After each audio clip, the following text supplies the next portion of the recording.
have your other. I've got mine.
You're going to hear it at home, okay? All right?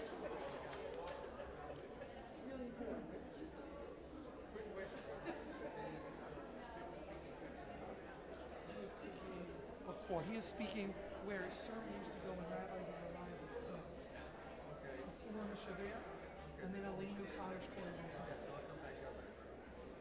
Yeah, George, yeah.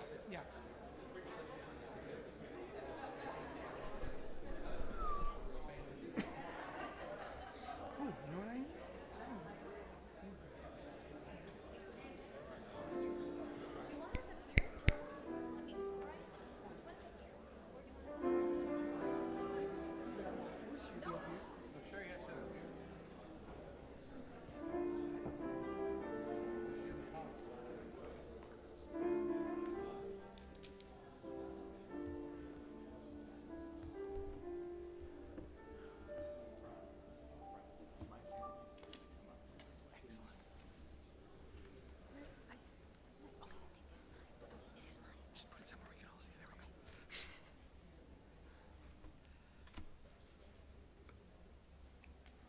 Shabbat Shalom. Wonderful to see so many faces, and most of them are smiling. So it is wonderful to see. Welcome tonight to all of our guests. We have representatives from the Federation of Tarrant and Fort Worth together here. Bob Goldberg is here. We have a lot of others. This evening is made possible through their generosity and the generosity of our neighbor congregations, Beth Shalom and Beth Israel. We join together as a community every year for this Selichot weekend of learning and teaching. A reminder, if you don't know it already, that our lectures move around Tarrant County, and all are welcome. So if you have a friend who says, I live in Mansfield, I can't get there at rush hour, tell the rabbi, call them on your way home and say, tomorrow at 7:30, the services will be, Selichot and our scholar will be over in Arlington. Same thing with Colleyville in the morning. The schedule is on the back, and we invite you to join us at any of the congregations. We are honored to have Dr. Daniel Matt with us, and his bio is on the back. He has taken on no small undertaking, which is that he devoted 16 years, or was it 18? 18 is a good Jewish number, but I feel like it was 16, to translating the Zohar, the greatest Jewish mystical work, among many other things he's done. And 3 of his books were for sale. If you missed the boat, we'll figure it out. He'll be signing them afterwards. But you have an opportunity, and then again tomorrow night at Beth Shalom in Arlington, following Selichot, you have another opportunity to get books and get them signed. His books about God and the Big Bang, Harmonizing Science and Religion. His book Essential Kabbalah, which we studied here on Thursdays this past year. And also his book, which is a sort of, gosh, I don't do sort of a greatest hits of Zohar readable. There's a lot more to it, and I know he would love to sell you the full edition.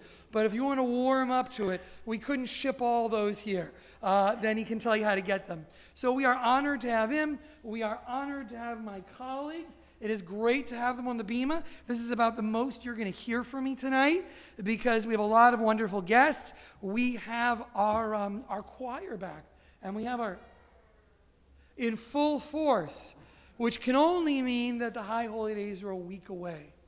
How many people have written their sermon? Oh, okay. Cantor, very good. And Rabbi Mecklenburger.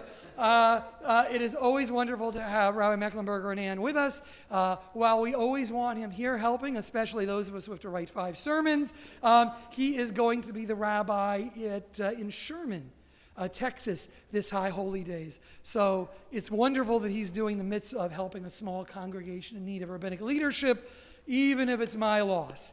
And you can decide after Rosh Hashanah if it's your loss as well. It's taking a minute. What does he mean by that? So it's wonderful to have you here. We are in this room because we are having first of all, it's warmer and hopefully not temperature, but in energy. But we're having a small lighting problem. So far, it's behaving mostly in here.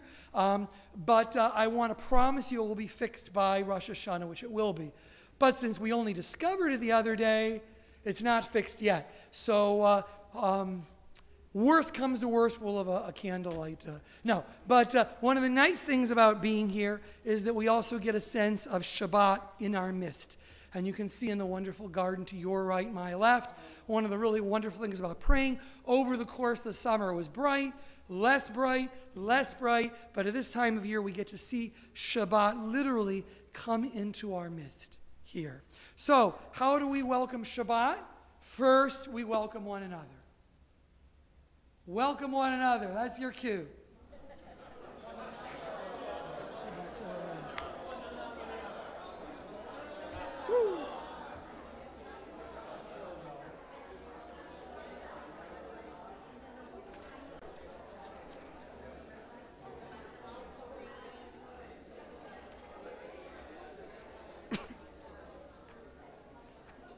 Shabbat Shalom and welcome. It is the weekend of Selichot, the service. That's good. I like when I have to get everyone to stop saying hello.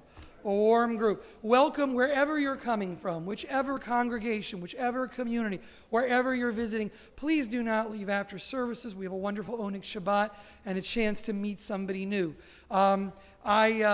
I want to draw your attention in the prayer books to page 120. There are, those of you who know from other congregations, 2 versions of this prayer book, the lighter one and the heavier one, which also means the all services one and the Shabbat only one. So when we call out a page number, we'll always be calling out the page number in brackets. If you don't have brackets, don't worry about it. Ignore everything I'm saying. We also welcome Shabbat with the lighting of Shabbat candles, and we want to call up Rabbi Charlie Citron Walker and his family to light the candles with us, page 120.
Shabbat Shalom.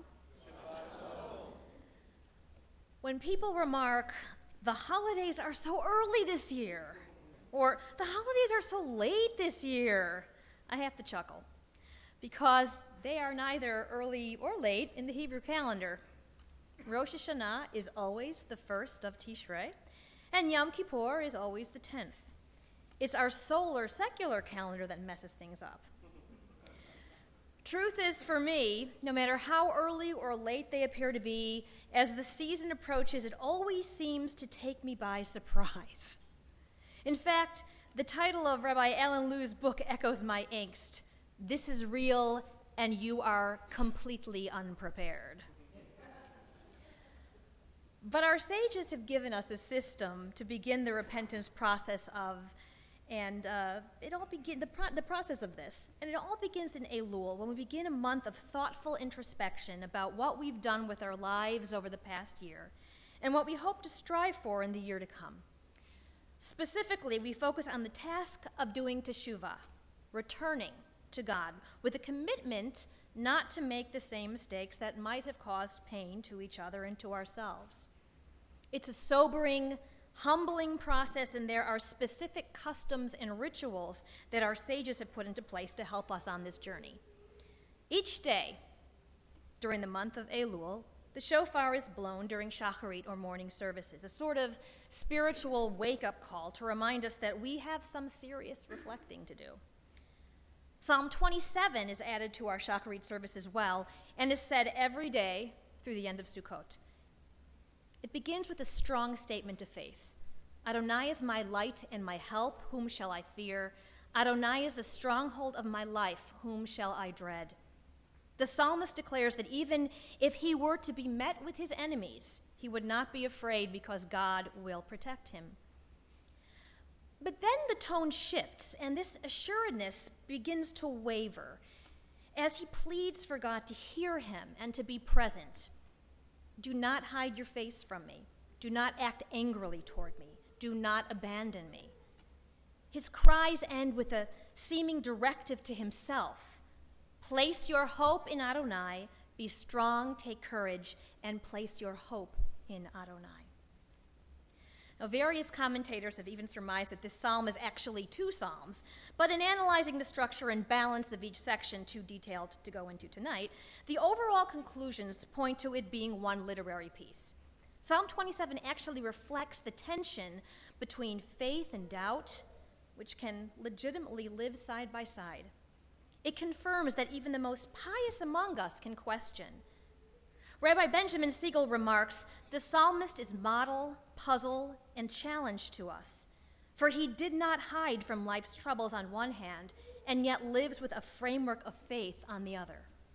Reciting this psalm demands that twice a day we struggle with ourselves and our faith in expectation that we will arrive at the days of awe ready for repentance, ready to celebrate on the holiday with a full heart before the Lord, unquote. This Elul, I decided to step up the personal struggling part by engaging in a sometimes amusing, sometimes painful exercise of rereading my old high school journals. See how much growth and change I've gone through since then. Suffice it to say that it was a humbling and sobering experience, one that I do recommend to all of you who have documented your lives throughout the years. Because as much as I had hoped I had morphed into a better person, I discovered that I'm still tethered to the same anxieties, questions, and obsessions that I've had for all of my semi-adult and adult life. But maybe that's just how I or human beings roll. Maybe, just like Psalm 27 suggests, we are always balancing on the precipice of certainty and doubt, strength and frailty, anxiety and calm. And maybe as we think about what we need to do to become our best selves in the year to come, it's time to admit that instead of trying to let go of our weaknesses and imperfections, we need to acknowledge that they are also a part of who we are, and always will be. Perhaps learning to live with and in that tension should be the goal. Psalm 27, a Psalm of David. Adonai is my light and my help, whom shall I fear? Adonai is the strength of my life, who can make me afraid? When evil people draw near to devour my flesh, it is these foes and enemies who stumble and fall. Even if an army rises up against me, my heart will have no fear. Even if a whole war besets me, I will still feel secure. One thing I ask from Adonai, one thing I seek, to dwell in Adonai's house all the days of my life, to gaze upon the beauty of Adonai, to explore Adonai's sanctuary. Adonai will shelter me in a sukkah on an evil day. Adonai will conceal me in the secret shelter of a tent, raise me up safely upon a rock. My head is high above my enemies around me. I sacrifice in Adonai's tent to the blasts of trumpets, singing and chanting a hymn to Adonai. Adonai, Shema, hear my voice when I call. Have mercy on me and respond. You seek my heart seeks you. I seek your presence. Do not hide your face from me. Do not turn your servant away in anger. You have always been my help, so do not abandon me. Do not forsake me, my God, my saving one. Even if my father and mother abandoned me, Adonai would gather me in. Teach me your ways, Adonai. Guide me on a straight and level path because of my watchful enemies. Do not hand me over to my foes. Ignore the false witnesses and unjust accusers who rise up against me, breathing violence. I believe I will yet see Adonai's goodness in the land of life. Hope in Adonai, be strong inside, and let your heart be brave. Yes, yes, hope in Adonai.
Page 124, or 6.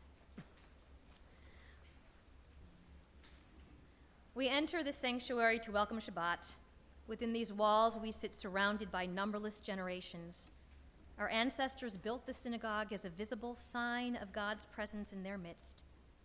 Throughout our long history and our endless wanderings, it has endured, a beacon of truth, love, and justice for all humanity. Its presence guided our ancestors to lives of righteousness, holding up to them a vision of their truest selves. Together, now we, in turn, come into this sanctuary to affirm the sacredness of our lives. May we enter this place in peace. May holiness wrap around us as we cross its threshold. Weariness, doubt, the flaws within our human hearts, the harshness of the weak.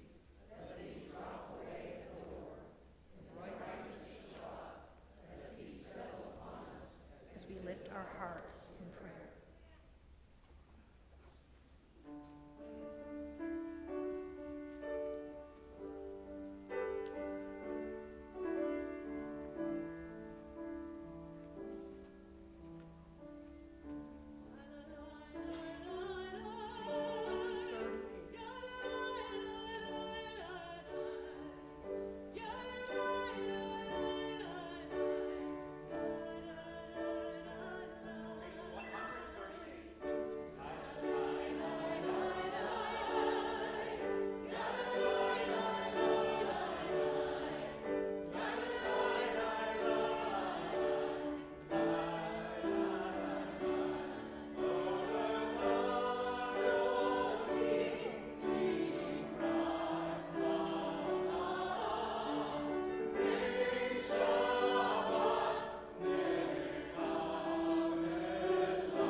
Page 144, Hatzi Kaddish.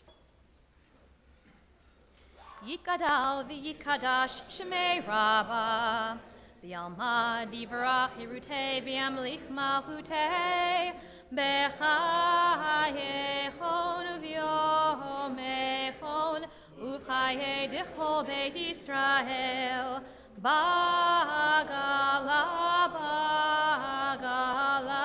u'v'zman kariv imru amen.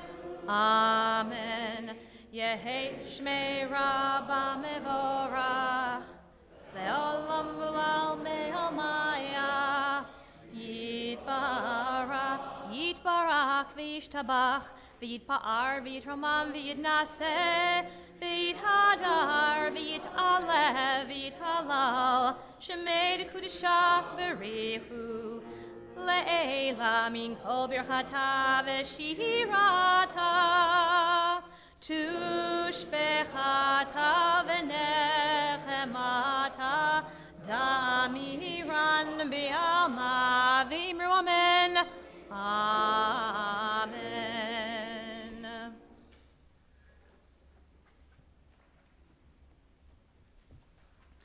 If it is your custom to remain standing throughout the Shema, please do so. But at this time, we all will rise as we join together, page 146, in our call to prayer. Baruch Hu.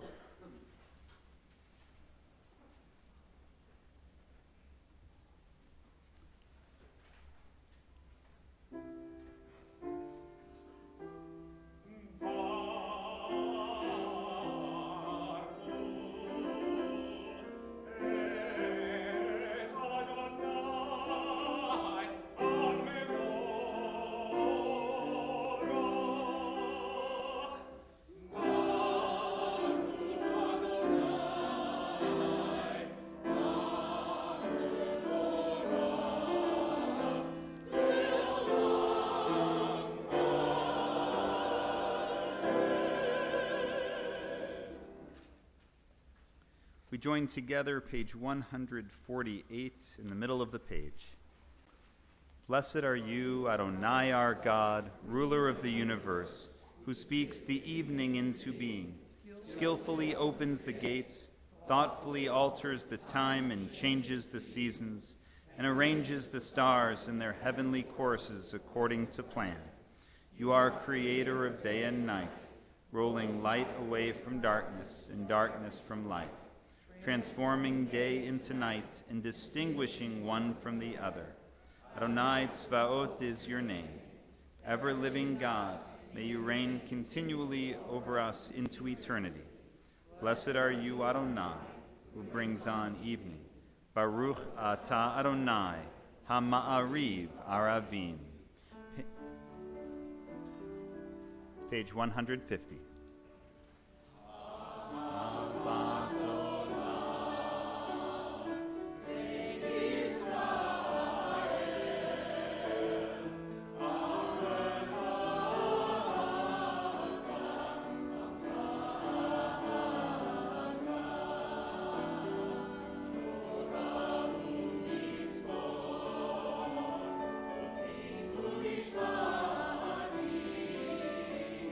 Ota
Please be seated. Ve'ahavta et Adonai Elohecha ובכל לבבך ובכל נפשך ובכל מאודך והיו הדברים האלה אשר אנוכי מצווך היום על לבבך ושיננתם לבניך ודיברת בם בשבתך בביתך ובלכתך בדרך ובשוכבך ובקומך וקשרתם לאות על ידיך והיו לטוטפות בין עיניך וכתבתם על מזוזות ביתך ובשעריך למען תזכרו ועשיתם את כל מצוותיי והייתם קדושים לאלוהיכם אני אדוני אלוהיכם אשר הוצאתי אתכם מארץ מצרים להיות לכם לאלוהים אני Adonai Elohechem. Adonai Elohechem emet. The top of page 157.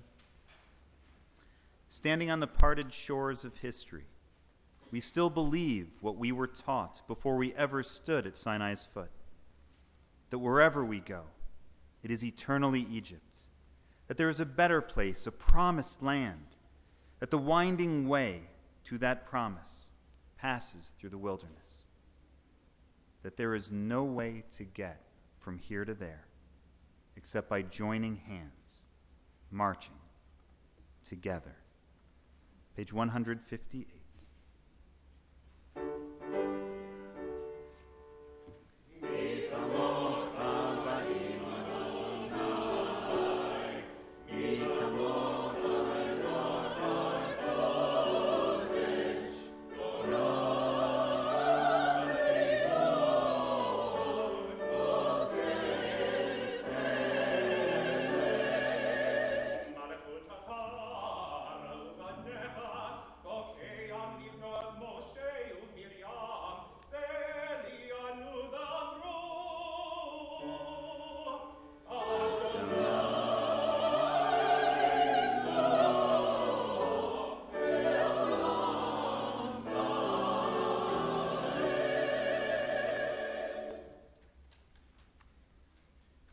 Baruch atah Adonai Ga'al Yisrael, praised are you Adonai for redeeming Israel.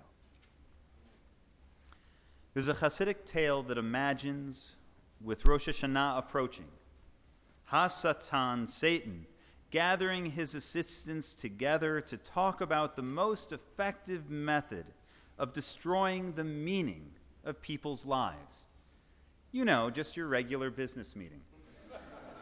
So one of them says, tell them that there is no God. Another suggested, tell them that there's no judgment for sin, and they need not worry. A third proposed, tell them that their sins are so great that they will never be forgiven. No, Satan replied. None of these things will matter to them, which is an interesting statement, but you know. I think we should simply tell them there's plenty of time. It's a story that may hit a little too close to home for most of us. Just like in Harry Chapin's incredible song, Cats in the Cradle, there always seems to be more time. We'll get together then is the refrain, until we realize that we have been deceived and time has passed us by. This is true when we think of family. It's true professionally. It's true for all of those wonderful things on our bucket lists that we'll get to someday. It's true for all of our relationships. because we've got lots of time. It's far too easy to take far too much for granted. During this month of Elul, and especially on this Sabbath day, when we remember, when we are commanded to understand the holiness, the sacredness of time, we shine a light on Satan's deception. And we don't assume that we have all the time in the world. We must strive to take advantage, to reflect, to reach out, to take action, to live lives, to live our life, to choose life each and every day, so that we live a life of holiness, of gratitude, of peace. We celebrate this Sabbath day with Vishamru, page 162.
We come to Tefillah, the central prayer section of our service.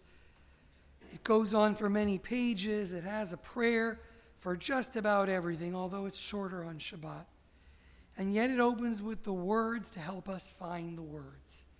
The introduction to all these pages is one that simply says, can we even know what to say? Strange, and yet if you've ever found yourself with a spouse or a parent or a child, or a sick friend, or anyone in need, and frozen in the enormity of the moment realize that the words eluded you, then you understand Tefillah. If you've ever found yourself in a moment of awe and been unsure, for this prayer asks, what if God was suddenly present and we had but one thing to say? Would we know? Or would words elude us? And so as we begin together and then continue on the next few pages alone, standing, sitting, Hebrew and English, however you speak, we join together first with this prayer on 164. God, are we awake? Are we ready? Help us to find the words, should we be so lucky to stand before you. Please rise.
remain seated, English, Hebrew, silently, however you wish to continue on the next few pages.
I want to just thank the congregations, Beth Shalom, Beth Israel, for joining us, the Federation for making this evening possible. I want to welcome the leaders, the congregations. Thank you for being a part of this evening, for being here with us and making it possible. I need to thank Stuart Snow, who was the one who said, I really want to get Dr. Daniel Matt here. And I said, good luck, but as I say to all our own members who get ideas, go for it. And most of them try and go, okay, I tried. But he called me up, including traveling across the country, and said, I did it. We're getting Daniel Matt for Dr. Daniel Matt for Selichot. So we're all very appreciative for your efforts and Dr. Matt for making this possible to be here. We want to give him as much time as possible. On the back is but one part of his bio. I will say that I'm guessing from all of our Selichot scholars, I could be wrong, he may be the only one who's been featured on NPR. It was about 2 years ago, driving around in Fort Worth, when there was a whole interview about this monumental task of translating the Zohar, never before available in its entirety, in this kind of accessible translation into English. How he did that is not really the topic, but maybe at the Oneg Shabbat we can ask him about that journey. But as you heard from the music, we are approaching the High Holy Days, and I want to thank our choir for bringing us into the moment, preparing us with those tunes. Tonight, Dr. Matt will be talking to us about the feminine half of God, and as we prepare to face God through the liturgy, how appropriate. So, Dr. Matt, please come up. We look forward to learning from you.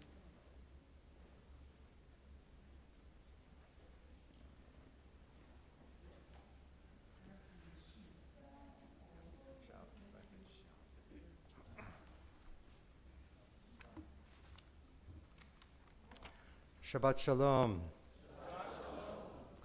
It's good to be here with you and to explore some of the teachings of Kabbalah, the Jewish mystical tradition, over the course of the weekend. Kabbalah.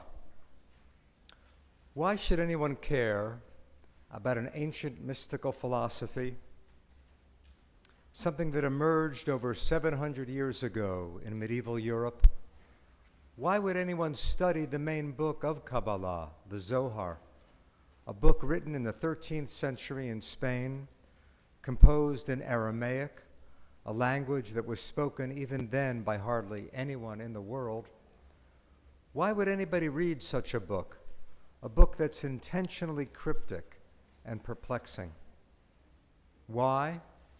Because Kabbalah challenges our understanding of God and of human existence. Kabbalah dares us to transform ourselves. Kabbalah shatters our childish theological images and discovers a God called infinity, Ein Sof in Hebrew. Ein Sof is beyond gender and personality. But in the realm of the Sefirot, the aspects of God, God is both female and male, equally male and female. Shekhinah, the feminine half of God, and the Holy One, blessed be He, the masculine half of God. Our task, according to Kabbalah, is to unite these male and female halves of God by living a holy life. Every human action affects the divine couple, either promoting or hindering their union. God is not some static being up there, but rather dynamic becoming. Let's start with the word Kabbalah itself. The root kabel means to receive, so you could translate Kabbalah as receiving, or that which has been received. On the one hand, this refers to tradition, wisdom received and treasured from the past, wisdom handed down from teachers to disciples over hundreds and thousands of years. So in that sense, Kabbalah is something very ancient. But on the other hand, receiving is something that we can do right now. If we're open, if we're receptive, then Kabbalah becomes something immediate, present, current. Kabbalah is a way of inviting wisdom into our lives, something that can appear spontaneously, unprecedented, taking us by surprise. So you could say that Kabbalah is simultaneously ancient and modern, new and ancient. It's ancient wisdom, but it only becomes real if we're open to it in the moment. And that's why perhaps the Zohar, the major book of the Kabbalah, calls its teachings Milin Chadetin Atikin, an Aramaic phrase that means new ancient words. That's how the Zohar describes its teachings, as new and ancient simultaneously. And we'll see a few ways that that makes sense tonight. Kabbalah emerged really in medieval Europe in the 12th and 13th centuries in Provence and then in Spain. But certainly the mystical stream in Judaism is much older. Let's start by asking, what is mysticism? It's a difficult question because the mystics don't like to explain clearly even what they're talking about. But you might say that mysticism is really something about direct contact with God. In other words, the mystic isn't satisfied with simply carrying out God's commands, with fulfilling the requirements of religion. The mystic wants some direct experience of this divine reality. Now, if that's what mysticism is, then it really goes back to the Bible itself. We certainly find stories of direct contact with God. I just mentioned the word Ein Sof, God is infinity. And that is a concept in Kabbalah. In fact, God is never called Ein Sof any time before the Kabbalah. But on the other hand, the idea of God being unbound or inexpressible, that's something that goes back all the way to the Torah. You remember the famous story in Exodus where Moses encounters God at the burning bush, and Moses wants to know God's name. How does God answer? Eheyeh asher eheyeh. I am who I am. I will be who I will be. You might say that God is refusing to pin himself down. In other words, the insight that's conveyed by the name Ein Sof, the infinite, is already there in the Bible itself. God cannot be defined. God is beyond any human description. There are visions of God that we find in the Bible.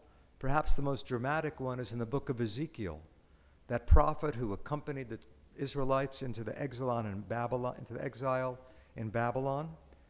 Ezekiel is standing by a river in Babylon, and he sees a throne whirling in heaven, accompanied by 4 winged creatures. On the throne is, quote, a figure with the appearance of a human being. In other words, Ezekiel sees God enthroned in heaven in a human form. Now, that vision of Ezekiel took place around the year 600 BCE. Even before his book became officially a part of the Bible, Ezekiel's vision became the archetype for Jewish spiritual seekers. In other words, if you were a Jew who yearned for an experience of God, you would probably try to re-experience what Ezekiel experienced, to try to envision God seated on that throne. And there's a whole branch of early Jewish mysticism, this is hundreds of years before the Kabbalah per se, that's known as Maaseh Merkavah, the account of the chariot. There were rabbis in the time of the Talmud who tried to interpret the words of Ezekiel, who tried to penetrate the meaning of that biblical chapter, who tried to re-experience what Ezekiel had experienced. You had to prepare yourself with fasting, with very strict ethical demands. Then you had to know certain passwords to be admitted to the various heavenly chambers. And through meditation, you might be able to attain a vision something like Ezekiel's vision. Over the centuries, from the Talmud and then moving toward the Middle Ages, we find small groups of Jewish seekers who meditated on God, developed techniques of meditation, and began to imagine God in some very new ways.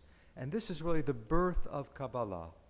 In other words, Kabbalah emerges in the Middle Ages based on these earlier speculations about Ezekiel's vision and based on the accounts in the Torah itself about the visions of God. The main book of the Kabbalah is known as the Zohar. People often confuse these two words, Zohar and Kabbalah. There's no book called the Kabbalah. Kabbalah is a name for the whole philosophy, and the Zohar is the major text of the Kabbalah. So what is the Zohar? Let's start once again with the literal meaning of the word. Zohar means radiance or splendor. It comes from a verse in the book of Daniel. The enlightened will shine like the Zohar of the sky. The enlightened will shine like the radiance of the sky. And the Zohar seemed to appear out of nowhere. Around the year 1280, in Spain, in medieval Spain, we find a Jewish mystic named Moses de Leon, Moses from the district of Leon in northwestern Spain. He began circulating booklets of biblical commentary. These were the first installments of the Zohar. It's a little bit like Charles Dickens, right? Charles Dickens' great novels were not written as huge volumes. They appeared week by week, month by month in British newspapers. And the Zohar also didn't appear as a book. It appeared in little sections. The Zohar on the Garden of Eden, the Zohar on the account of Noah and the flood. In other words, mystical commentary on the Bible that Moses de Leon passed around to his colleagues in Spain. Now, the amazing thing about the Zohar is that Moses de Leon claimed he was copying it from an ancient manuscript. Okay, this is, is a technique that we find in religious literature. Many of you are familiar with Mormonism, right? The Mormon scriptures are attributed to a heavenly source, even though they were probably composed in the 19th century. The Zohar, being circulated by Moses de Leon, here too, Moses de Leon claimed he was copying from an ancient manuscript that went back over 1,000 years earlier to the 2nd century, and Moses de Leon claimed it was written in the circle of Rabbi Shimon, the son of Yochai, a great teacher of the time of the Mishnah. So was the Zohar written in Spain in the 13th century or a millennium earlier in the land of Israel? Well, it turns out the Zohar was really written in Spain. Now, why didn't Moses de Leon come out and admit that he was the author? Usually authors are very proud of their writings, proud of their books. I was very happy that the rabbis agreed to have my books here this weekend. Usually authors love to sell their books and promote their books. Here Moses de Leon seems to be doing the opposite. He's circulating the Zohar, something which he wrote, and yet he claimed it was written by an ancient source. Why would he attribute the Zohar to an ancient rabbi? Anyone want to venture a guess? To make it seem more credible, to make it seem more authoritative. Right now we think that if something is new, it's great. But in the Middle Ages, the older that something was, the holier it was. So Moses de Leon didn't want to come out and say, for example, if he had said, I have an idea, God is a woman, might not have gone over so well. But now he's saying the ancient Rabbi Shimon is teaching us that God is masculine and feminine. In other words, he wanted his radical new interpretation of Judaism to be accepted, and so he attributed the work to this ancient Rabbi Shimon. And it may be that he actually believed that he was in touch with ancient sources. He may have believed that he was able to meditate and contact the soul of Rabbi Shimon. Maybe he believed that he was channeling this wisdom, as we find many mystics speak of today. In other words, he may have felt that he was in touch with ancient wisdom. In any case, by attributing the Zohar to Rabbi Shimon Bar Yochai, he assured that this book would be accepted as ancient wisdom, and within a few decades, the Zohar was already referred to as HaZohar HaKadosh, the Holy Zohar. It became the central work of all of Jewish mysticism, and in fact, if anyone says that they're studying Kabbalah, what they really mean is that they've been studying the Zohar. I want to devote the rest of our time, and I promised all the rabbis I'd finish before midnight, so don't worry. I want to devote the rest of our time to focusing on one of the great radical innovations of the Zohar, which is this idea of Shekhinah. Okay, we'll begin with a few of the passages on this page, and then before we get to the Zohar itself, I'll speak a little bit more about that idea. Did we get copies here too for you? Great. Okay. Even with the words, it's a little hard to follow, so I want to make sure everyone has a copy, or at least sitting next to someone who does. Now, one interesting thing about Shekhinah is that this is not an invention of the Kabbalah. Okay, the term that I used a few minutes ago, Ein Sof, the infinity, God as infinity or the infinite, that you never find before the Kabbalah. Ein Sof, God as the infinite, is really an invention of the Kabbalah. On the other hand, Shekhinah is found very frequently in the Talmud and the Midrash. Not in the Torah, although we do find the root shachan in the Torah. For example, God says, have the children of Israel build me a sanctuary, vishachanti betocham, I will dwell among them. And what is the tabernacle called? The Mishkan. In fact, our prayer book is called Mishkan Tefillah, the dwelling place of prayer. So shachan means to dwell. Mishkan means a dwelling place. You find it in modern Hebrew too. Shachen is a neighbor. Shechunah, a neighborhood. Mashkanta is a mortgage. Okay, that word is very prominent in modern Hebrew and in biblical Hebrew. So we don't have the word Shekhinah in the Torah, but we have the root Shachan. Shekhinah appears in the Talmud and the Midrash. What does it mean? Let's look at the first quote to see. I'll read the Hebrew just because we have the Hebrew and the English there. En makom ba'aretz panui min hashchina. There's no place on earth empty of Shekhinah. So what does Shekhinah mean? God's dwelling in the world. In other words, we could speak of God as up in heaven, then we would call God the Holy One, blessed be He, or Yud He Vav He, that unpronounceable name. But if we're talking about God's presence in the world, God's presence in the garden, God's presence in nature, God's presence in another human being, then we can use the term Shekhinah, because that means God's dwelling in the world. God isn't somewhere else. God is right here if we open our eyes, if we open our heart. So Shekhinah is a way that the rabbis talk about God being on earth. Or look at number 2. Wherever Israel went in exile, Shekhinah was with them. So Shekhinah is not just God's presence in the world. Shekhinah is God's intimacy with the Jewish people. Don't go into despair if you're exiled to Egypt or to Babylon or to Eastern Europe or to Abilene, Texas. Wherever you find yourselves, God's presence is there. The Shekhinah is there. Let's look at number 3. Happy are the righteous, for they cause Shekhinah to dwell on earth. Now that sounds a little strange because we just said that Shekhinah does dwell on earth. Shekhinah is the way we talk about God's presence in the world. So why do you need someone to cause Shekhinah to dwell on earth? You might say that God is potentially here. God is potentially in our lives. But unless we act ethically, unless we act spiritually, unless we cultivate some virtuous lifestyle, we never actualize that potential.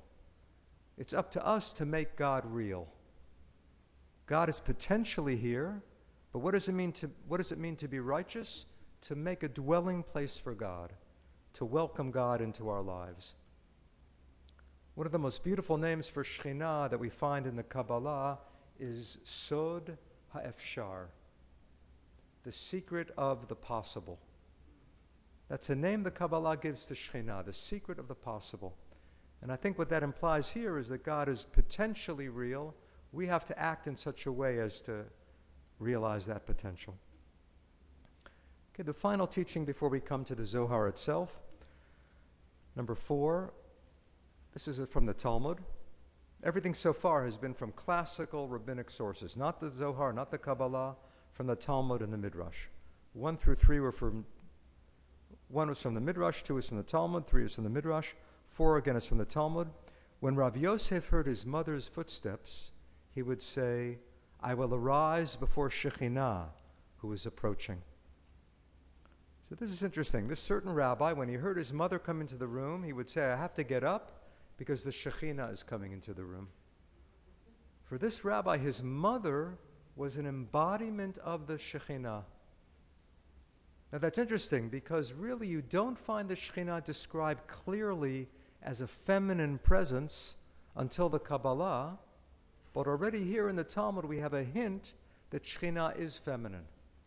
Now this is a little tricky because every noun in Hebrew is either masculine or feminine, and Shekhinah ending with the letter He, the letter H, is a feminine noun. But you don't find in the Talmud clear descriptions of Shekhinah as feminine, except perhaps for this line we just read. So what happens between the Talmud and the Midrash and Kabbalah? What changes in the depiction of Shekhinah? She retains all these earlier qualities. She's the presence of God. She's the intimacy of God with the Jewish people. But now she becomes actually the feminine half of God. There's a divine romance. There's a romance within God. There's a wedding within God of the masculine and the feminine. Of course, ultimately, God is beyond gender. And that's why we have the name Ein Sof, the infinite. Ultimately, God can't be described in any human form. But we impose our human descriptions on God. Right? Mark Twain had a beautiful description of this. Mark Twain said, God created man in his image, and we have returned the compliment. Okay, so we imagine God in our image. We describe God as Father in heaven. What Kabbalah says is that the patriarchal description, the masculine description, has become so dominant, we have to balance the masculine with the feminine. Ultimately, God cannot be defined. But if we're going to describe God, we have to balance the masculine with the feminine, and that's the function of Shekhinah. So Shekhinah is the feminine half of God. If there's a feminine and masculine half, that implies that they could be united. And in fact, according to Kabbalah, that's the purpose of Judaism. The purpose of Torah is to unite the feminine and masculine halves of God. How do we do that? Through living a holy life. If we observe the mitzvot, we make God one. We make God whole. As I said before, we make God real. So I would say this mythical image of uniting the masculine and the feminine is a colorful way to say that we have to have an effect on God. This, I would say, is another radical innovation of the Kabbalah. We actually affect God. God needs us. The Kabbalah actually has a term for that. It's called Tzorech Gavoa, the need on high. God has a need for us. So if we act in a holy way, we make God whole, we make God one, we unite the divine couple. You could say every mitzvah is an aphrodisiac for the divine romance. God depends on us to become whole, to be fully present in the world. Now, one last thing before we get to the passage in the Zohar, and that is something going back to the phrase I used before, new ancient words. Right? That's how the Zohar describes its teachings. That applies specifically to Shekhinah. In what sense is Shekhinah both new and ancient? Certainly it's new because it's very radical to say God is feminine. All of our prayers, all of the biblical descriptions are king, father, judge, warrior, all of the masculine descriptions you could imagine. So it's a radically new idea to describe God as a woman, to describe God in feminine terms. In that sense, Shekhinah is new. But in what sense is Shekhinah ancient? Well, if we look at the ancient Near East, we know that there was a goddess, right? We know that there was a goddess in the land of Canaan. How do we know it? because the prophets are always castigating the people for going after the false gods and goddesses of Canaan. Right? She goes by various names: Asherah, Ashtoret, Anat. Asherah may be the most famous. Asherah was the Canaanite goddess. Sometimes she's seen as married to Baal. Right? Baal is the Canaanite storm god, and Asherah is the goddess of fertility, and they were husband and wife. So the prophets are criticizing the people of Israel who sometimes go after the false gods. We know that there were Israelites who were attracted to the worship of Asherah. But it's even more interesting than that. Some Israelites wanted to combine the worship of the true God, of Yud-Heh-Vav-Heh, Adonai, with the worship of Asherah. How do we know this? Because archaeologists have found inscriptions which read, "I am now offering this prayer to Yud-Heh-Vav-Heh and his Asherah." There were Israelites who wanted to combine the worship of the masculine God of Israel with the feminine goddess. Of course, the prophets are out to destroy that kind of worship, and Asherah was totally eliminated. But you might say that Shekhinah is somehow the reemergence of this ancient goddess. In that sense, she's both new and ancient. A radically new idea, but something that draws on ancient roots. You could say the goddess has now finally become kosher. That's one way to understand this phenomenon of Shekhinah. Okay, we're now ready to look at a passage from the Zohar, number 5. And then I'll close with a few thoughts about Shabbat. Look at number 5. Even if you know very little Hebrew, try to figure out those 3 Hebrew words there. You can match them up with the English. The Hebrew is Vayigaresh et ha'adam. The English is he drove out et ha'adam, Adam. Or technically it's the human being, but here I want to use Adam. So the first word, Vayigaresh, means he drove out. The second word, et, means what? Et means nothing. Now how can you have a word that means nothing? Hebrew actually has this strange word, et, which means nothing. In Hebrew, you can't say, I drink the water. You have to say, I drink et the water. You can't say, I see the sky. You have to say, I see et the sky.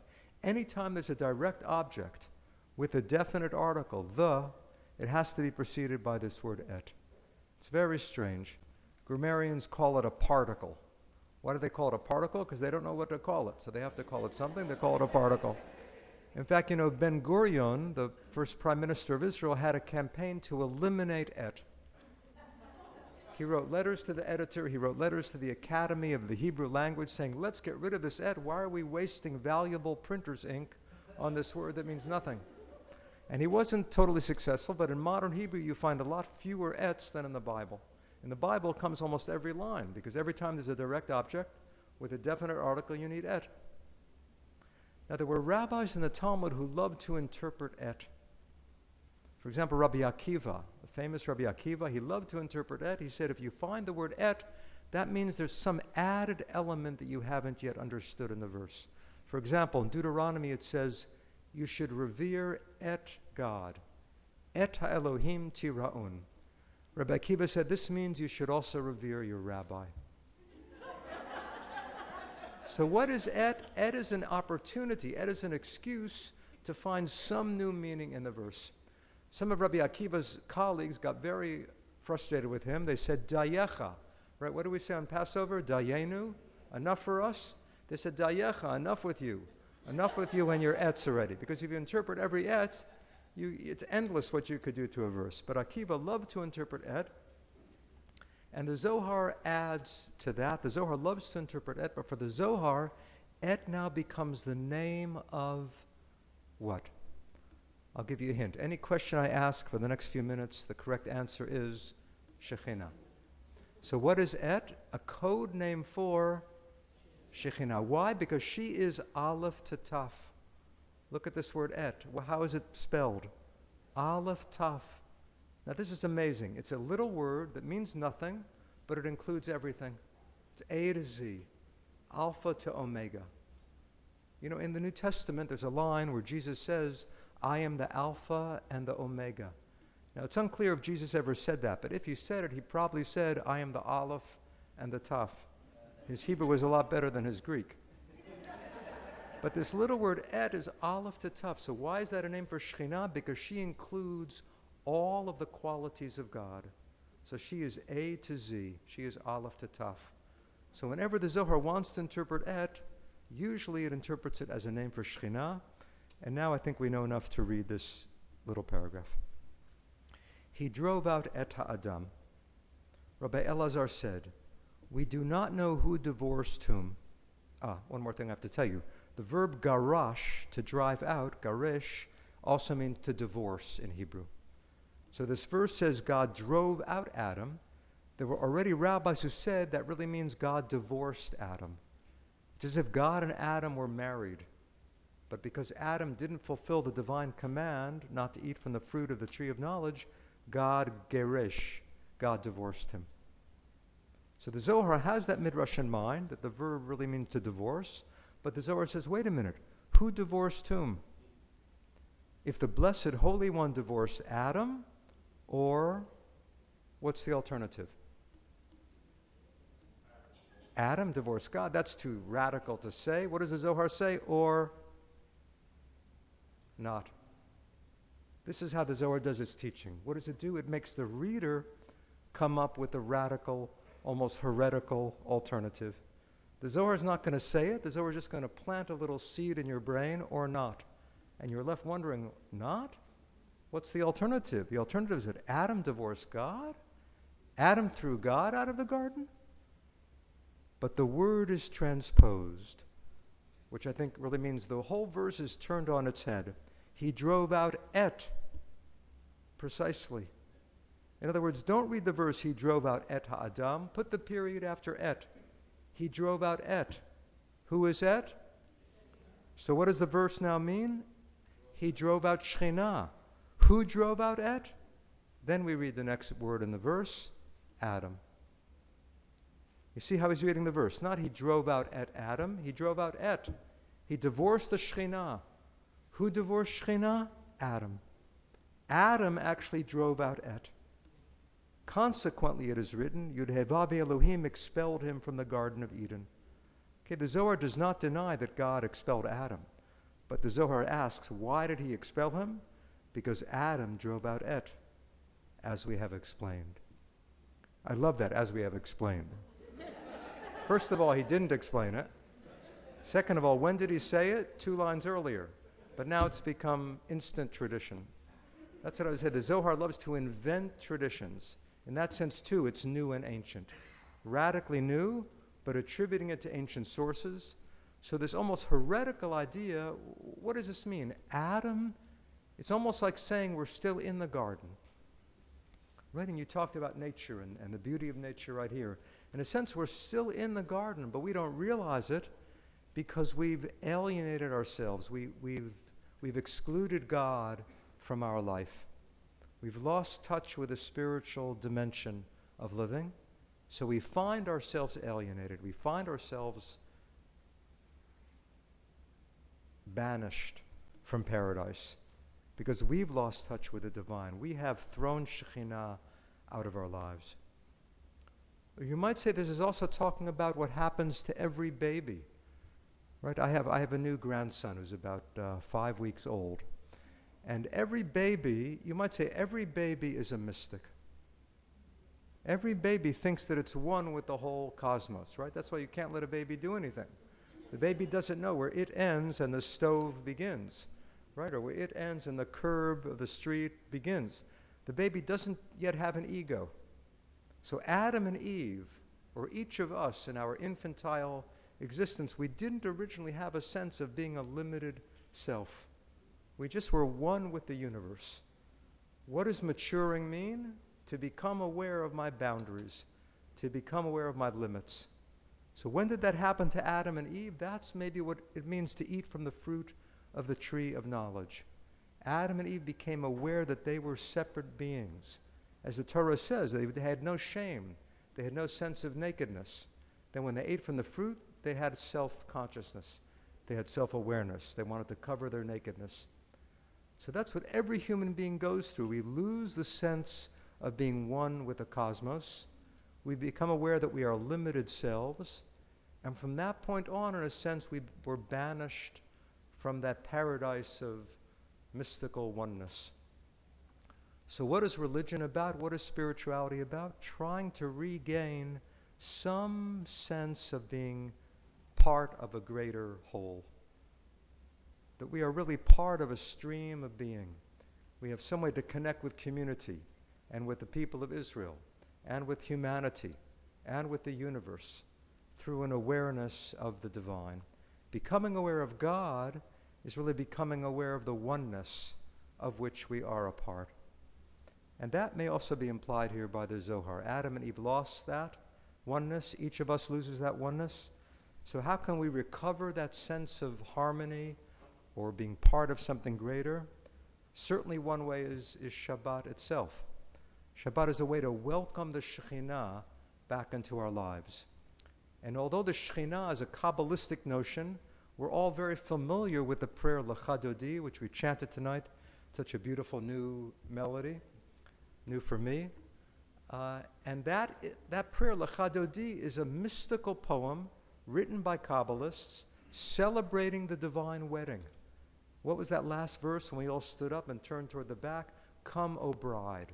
Come, O bride. Come to meet your husband. That is actually inviting the Shekhinah to be married in her weekly wedding ceremony with the Holy One, blessed be He. So it's a bit of Kabbalah that has become part of mainstream Judaism. That ritual developed in Tzfat, that beautiful mountaintop city of Safed in Galilee in the 16th century, based on the ideas of the Zohar. So how can we rediscover Shekhinah on Shabbat? One way is simply to stop, to slow down. That's, after all, what the word Shabbat means, literally to cease, right? To stop our busyness, to stop our mental gymnastics, to try to regain some brief taste of tranquility. Shabbat is an opportunity to reacquaint ourselves with a deeper dimension of reality. Shabbat is an antidote to materialism. On this day, the Talmud says we're given an extra soul, a neshama yetera, with which we can savor the spiritual aspect of life, nature, family and friends, intimacy, peace and quiet. Imagine a whole day when you possess the greatest luxury there could be. What's the greatest luxury? Not thinking about money. Making it, spending it. Shabbat is a day to pretend that the mall is closed. Of course, the whole idea of the weekend is based on Shabbat. There would be no such thing as a weekend without the biblical command of Shabbat.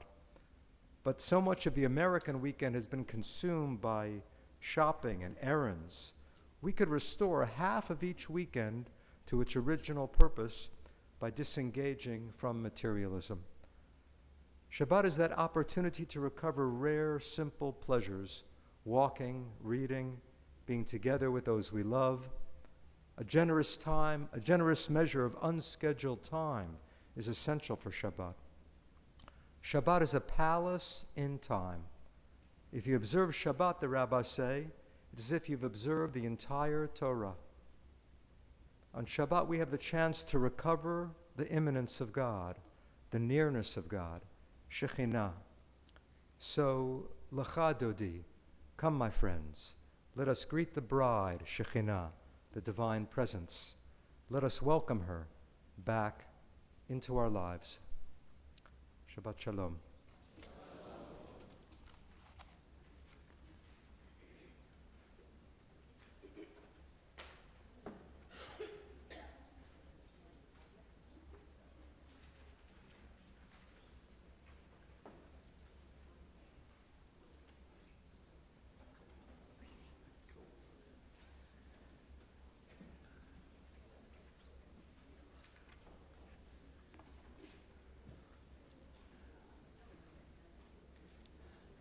As we take a moment to reflect on that, we know that there are parts of the service in which we think of another type of brokenness, the physical and emotional brokenness. And so we share some names with you tonight as a combined community, and then invite you either within your hearts or on your lips or out loud to add names. Our prayers go out to all those in need of healing. We mention Annette Dover, Charlotte Fiwas, Corinne Jacobson, Stacy Lewis, Alan Lusky, Jeffrey Mark, Robert Klein, Patrick Cooney, Arthur Letterman, Pauline Wittenberg, William Westerman, Harvey Leffer, Maria Schoen, Gordon Brody, Graham Baker, Jillian Shearer, Eddie Deems, Elliot Blumberg, Holly Clegg, Cynthia Labovitz, Larry Thomas, Rabbi David Kaplan, Morris Prigoff, Robert Flack, Frank Martin, Eliezer Rachmiel Ben Sima, Shlomo Yitzhak Ben Chuna Seisel, Harvey Leffer, Elda Flack, Sandra Stumberger, Patricia Cushman. And if you are thinking of someone who is in need of healing, you can add their name as we look through the chapel, and if other names get added and over on top of each other, it's okay, but just to give a chance to add them.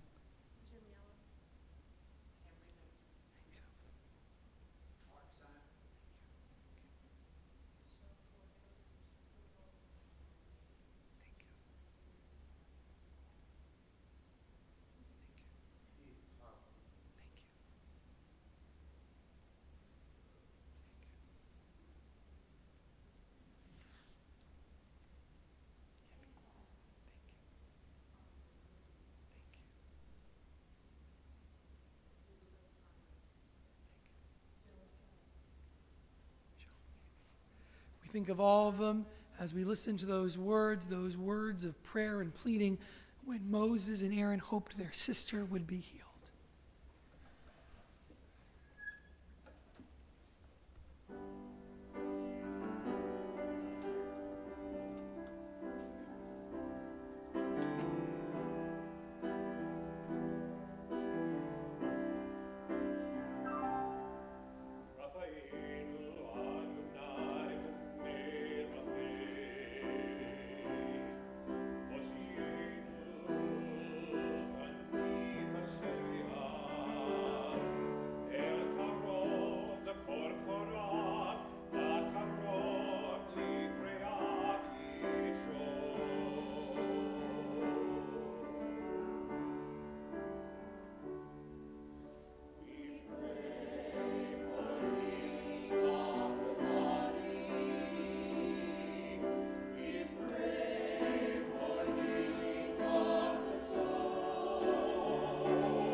pray for that day of wholeness as we rise and turn to page 586, face the Ark for Aleinu.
Please remain standing. We turn to page 598. We reflect on those we have lost at Beth-El. We note Shloshim, the 30-day period of mourning for David Gorfine and Judith Cooper. In addition, we mention the yard sites of Gertrude Bornfried, Walter A. Bressert, Jim Corder, Isidore Davidson, Ira Diamond, Margaret Dinklage, Sarah Drabkin-Ellman, Anna Evans, Maisie Friedman, Jean Glazer, Lenora Sweetie Goldstone, Sadie Kardish, Sadie Keller, Henry Jacob Klein, Iron Kraus, Tilly Levine, Frida Margolis, Sidney Alton Roshti, Ferdinand Rivera Jr., Joel Rosen, Sally Rosenbaum, Esther F. Rosenthal, Madeline Sankari Samuels, Simon Sandler, Sam Taub, Nathan Updegraft, and Os Noel. From Beth Shalom, we mourn the recent passing of Shirley Yarosh and mark the yard sites of Joseph Blatt, Dr. Harvey Pock, Mary Shaw, and Robert Zolars. And if you're visiting with us from Beth Israel or a guest here from another congregation and you want to add a name either that passed away this month or at this time in seasons past and you're observing their yard site,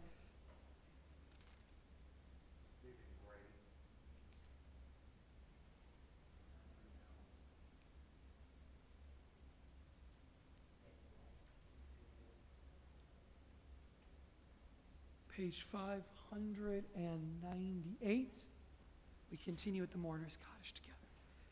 Yitgadal v'yitgadal shemei rabba b'yama divrach irute yamlich malchute b'chayichon v'yomeichon v'chayid kol beit Yisrael b'galal v'zman kari v'imru amen yesh mei v'olam olmei almaya yitbarach v'yishtabach v'yitromam v'yitnaseh v'yitadar v'yitaleh v'yitashmeid kudsha b'richu leila min kol birchata v'shirata tushbachata v'nechmata da'amiram v'yamal v'imru amen yehi shlama rabba min shemaya v'chaim aleinu v'yal kol Yisrael v'imru amen oseh shalom b'mromam hu yaseh shalom aleinu v'yal kol Yisrael. Zichronam levracha, may all who remember find peace and comfort, healing speedily and soon, we pray. Amen. Please be seated. Our closing song. It's on page 626. Ein Keloheinu, 626. Thank you.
Ready for the holidays. Wonderful. We conclude with the blessing over wine and challah, kiddush and motzi, and then our Rabbi Mecklenburger will offer a closing benediction for the closing of this year. If we have anyone who's not yet had a bar mitzvah, come on up to help us with kiddush. Notice I didn't put an age in there. It's pretty open-ended. Come on over if you want to help us with kiddush and motzi. Here we go. There we go. Oh, they're second guessing. We had a couple takers. They changed their mind. Well, we're going to join in the kiddush anyway. Here, oh, no, almost. No, she backed off. Oh, my gosh. Almost. Come on, the service will never end. You're doing a mitzvah. So, we turn to page 123 for the kiddush. Please rise. Thank you so much. Good person.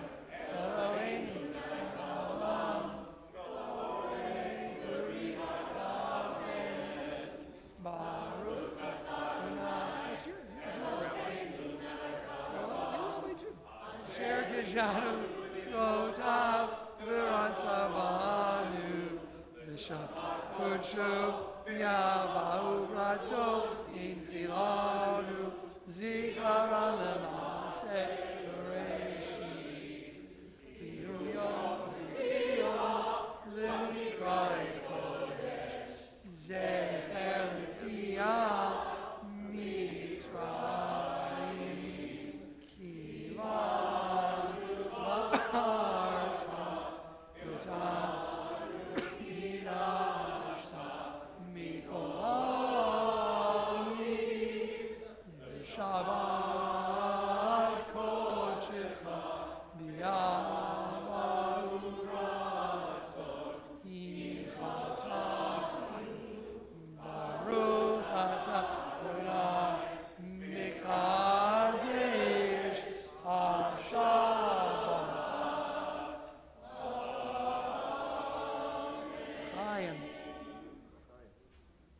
and the blessing over bread. Baruch atah Adonai Eloheinu melech haolam hamotzi lechem mi'haaretz. Amen. Would you bow your heads for a moment, please? Ashreinu, ma tov chelkeinu. How happy we are, how fortunate, how blessed to be together as a community, how sweet is our lot. We are grateful, O God, that you bring this Jewish community together and bring us inspiration and knowledge from afar to help us direct our minds and our hearts to you. As the Yamim Noraim approach, may we find meaning as we look inward, and then may we reach out to you. Adonai oz la'amo yitain, Adonai yivarech et amo ve'et kol b'nei adam, b'shalom. O God, give strength to your people, bless us and all your children with peace. Amen. Shabbat shalom. Shalom. Thank you.